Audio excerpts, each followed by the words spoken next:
Hey everybody. It is late-ish Saturday afternoon. Uh, I've been at the computer all day. It's going on 5 o'clock now. And I've been mulling around, immersed in after meetings earlier today and doing some other things. I've been sort of immersed in our housing crisis numbers. And I want to kind of throw some things out there. I know this morning I posted a news article talking about the Welcome Home Coalition, of which Pride Northwest is a member, and really talking about this upcoming metro bond that they're trying to get on, that'll be on, but or changes to it, and I just kind of want to put some stuff out there to give people perspective on what we're actually dealing with here, because so much of the messaging is inaccurate, misleading, and really designed to elicit an emotional response that may or may not be appropriate to what really needs to happen, the actual level of investment that we as a community need to make in all of our people having access to the housing that works best for them. So I just kind of want to put some numbers out there. Y'all are aware, I'm assuming, of the annual point in time count that HUD does, and the states are part of it, and the counties, and everybody's part of it, right? And it's this one night in January, which means it's coming up again next month, where people hit the streets to count as many unhoused people as they can, whether it's sheltered, and I'll get to this in a second, sheltered unhoused folks or unsheltered. These definitions are really sort of specific. So I kind of want to also put that out there because I think it's interesting context for even all the language that gets thrown around in this conversation. So I want to go the last point in time. It's every January. So in 2023, which means it's the 2024 report because it goes for a year, right? So the point in time in Oregon counted 20,110 people. Now keep in mind that everybody and their grandma recognizes that this is an undercount. There's so many different factors that go into this. It's only one night. It's built around very specific definitions from HUD, Housing and Urban Development, Federal Department. And some other things that really get really specific. So in this case, their number, 20,110, is fully recognized as being an undercount to the full issue. So 20,110 experiencing houselessness across Oregon on a single night in January. 13,004 of those were unsheltered, and 7,106 were sheltered. So I want to go back up and talk about that for a second. So sheltered, and I think this is important, sheltered means people living in an emergency shelter or some form of transition housing, right? Whereas unsheltered means that it's a place not meant for human habitation. Sidewalk, tent, car, right? So when I think about that, I'm thinking about when we do the count again in January, even the tiny homes and the villages and the whatever, those are actually going to be considered sheltered people, right? So I just kind of want to put that context. I think it's also really interesting to recognize that houselessness increased by 8.5% from 2022 to 2023 when this count was done. And unsheltered houselessness increased by over 17% at that same time. That's right on track with national trends. It's not even special to our area at this point. This is a big, big problem. Um, Overall houselessness in 2023 rose 12%. Where Oregon kind of stands out a little bit is that we have one of the highest rates, like second highest, of unsheltered houselessness. And I mean, that's 65% of unhoused folks in this state are an estimated 65% are unsheltered. We also have the highest rate of family houselessness and unaccompanied, unsheltered youth houselessness. Talking to friends who've been around here for a really long time, youth houselessness is not a new issue to this area. It's interesting though. In Oregon, Clatsop and Sherman counties actually had the highest rates of overall houselessness and unsheltered houselessness. So it's like per 1,000 residents, right? It's a per capita kind of thing. We always obviously talk about Multnomah County a whole lot, but they're not extra specially bad, in all honesty. We have more because we're bigger. We're the most populated county in the state. So there's not a standout ratio here. So I think that's interesting to recognize as well. We have a lot of, there's always this like, oh, it's the big city and it's whatever. It's all over the state. And Multnomah County is not even the worst. What else? So my friend, Dr. Sandra Comstock, sent out some information that I found super helpful in context. You want to talk about somebody who can speak to this issue just in the weeds and in the details, it's going to be Sandra. 77% of Metro, so Metro is this region we're in, right? It's Clackamas, Washington County, Multnomah County. 77% of Metro is extremely low income residents, and 44% of low income residents currently pay half or more of their income on housing. Keeping in mind the poverty definition in this country, which has just little to no change since before my lifetime, is 1/3. Right? It's all the poverty level that we hear about is based on, are you having to pay more than 1/3 of your income on housing, right? On housing security. Well, we got thousands and thousands and thousands.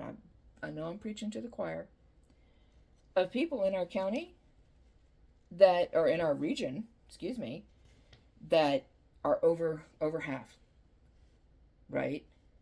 The county has, Multnomah County, I'm assuming, Sandra, correct me if I'm wrong. They have this new by name list, and it shows that 11,000 residents, more than 11,000 residents, are currently experiencing houselessness, with over 5,000 of those people living on the streets. Scale here, y'all. I mean, we are not going to be able to build temporary pod villages and shelter systems to be able to take care of that. It's just not going to happen. And there are incoming council folks who literally think they're just going to be able to turn that around overnight, basically overnight. Good luck, right?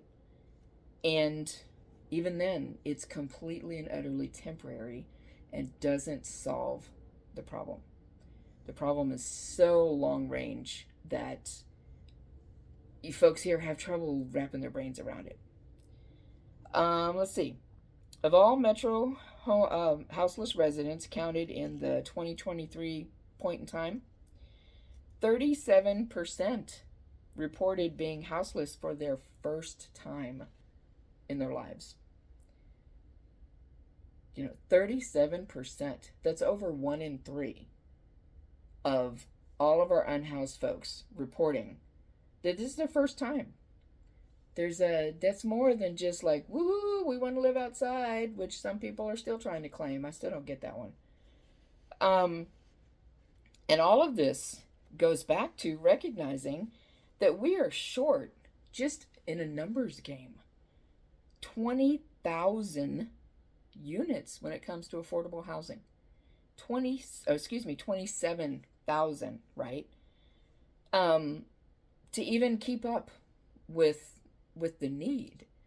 When we talk about what's driving the crisis, everyone wants to point to drugs, right? And everyone wants to point to not wanting to work. Everyone wants to point to all these things.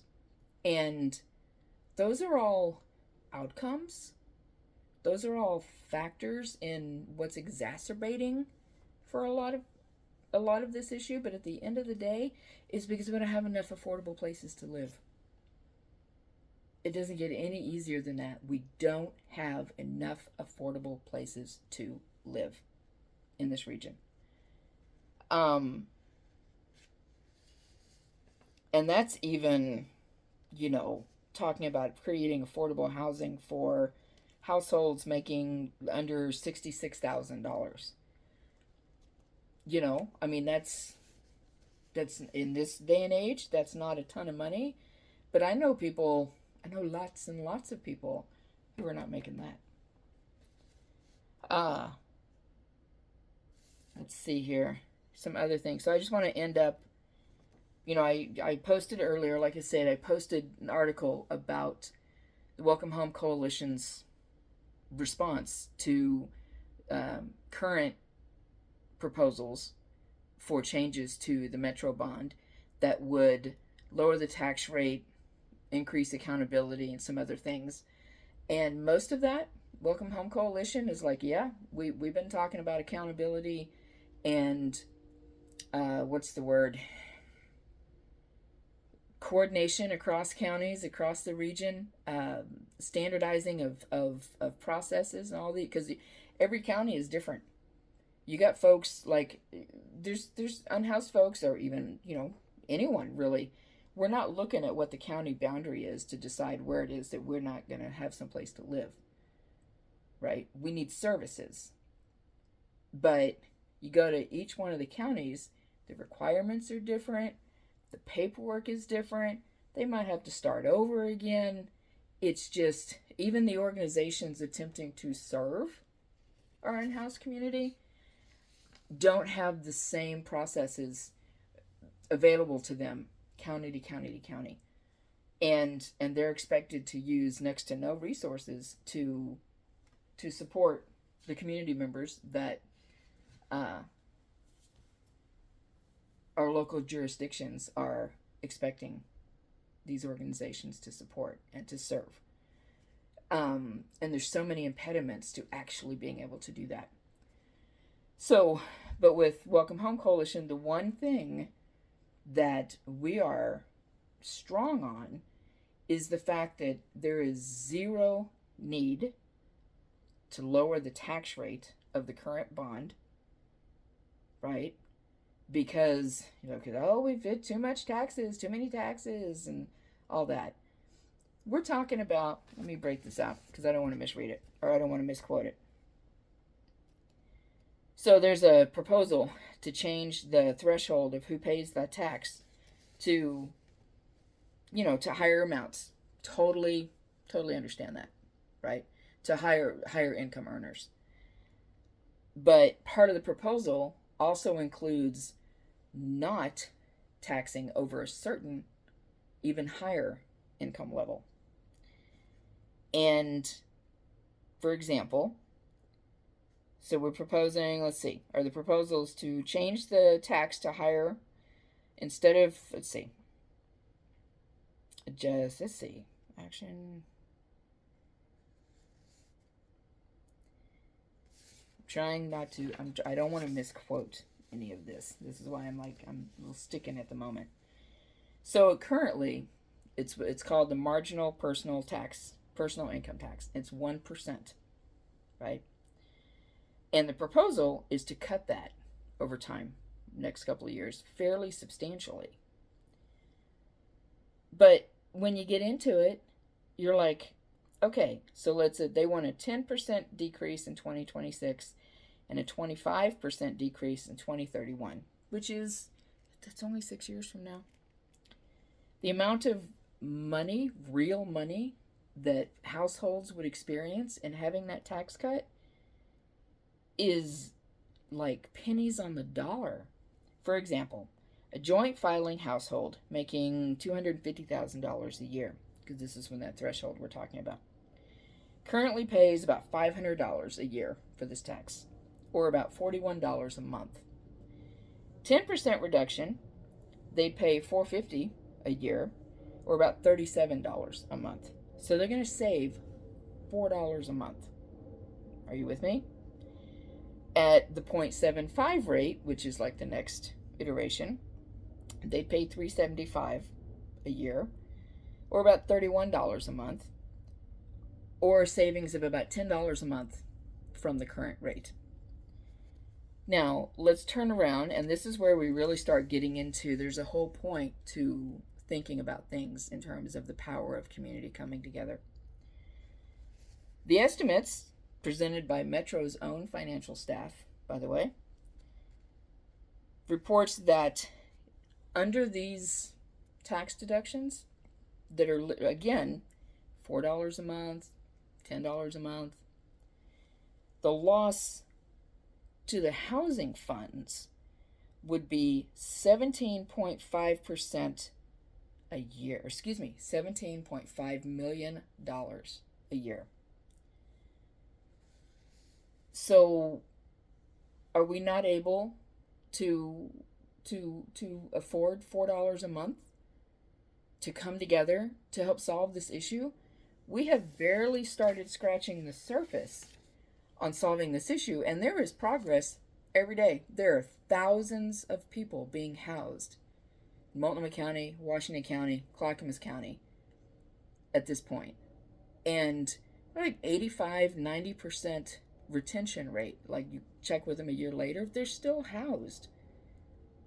Right? It is working.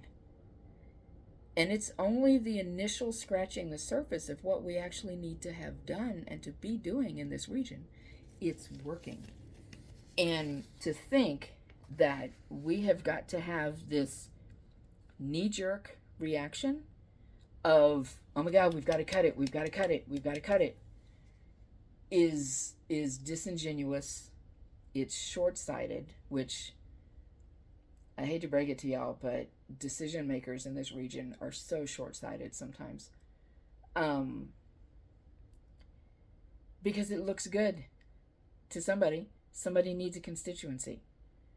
It's not necessary to cut, and it is absolutely damaging to our ability to keep addressing this issue. I'll cut it there. I don't think I had planned to actually talk for almost 20 minutes. I'm sure I'll do another one of these, honestly, because I want to dig into this, because I think people need to understand what's actually happening. And as we have very much seen, we will not be able to depend on our media to keep us as informed as we should be. And it is so easy to hijack the narrative and just put half information, false information, misleading information. It's all very emotional. You know, everybody's talking about this kind of stuff at this point.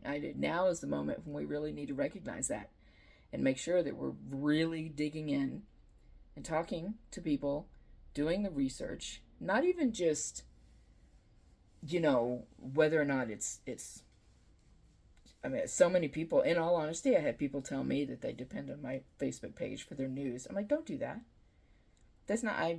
I'm not a reporter. I'm not a journalist. Somebody wants to cut me a check, I might think about it. But go and do the research and find out. It's out there. It is definite. Talk to the people who are in the field. Talk to the people who know. Because I promise you, I don't care how educated or even how good of a legislator our decision makers are, our electeds. They're not the professionals in this field. And they pick and choose, quite often, who it is that they want to listen to. So it is incumbent upon us to get educated and to make sure that our leaders know that we know what's going on and that we understand the issue, and that we expect them to make informed decisions. We're about to the new form of government in Portland is about to hit the streets, right? It's only a couple of weeks down the road. And I know that I have several incoming city council folks on my page and in communication with others.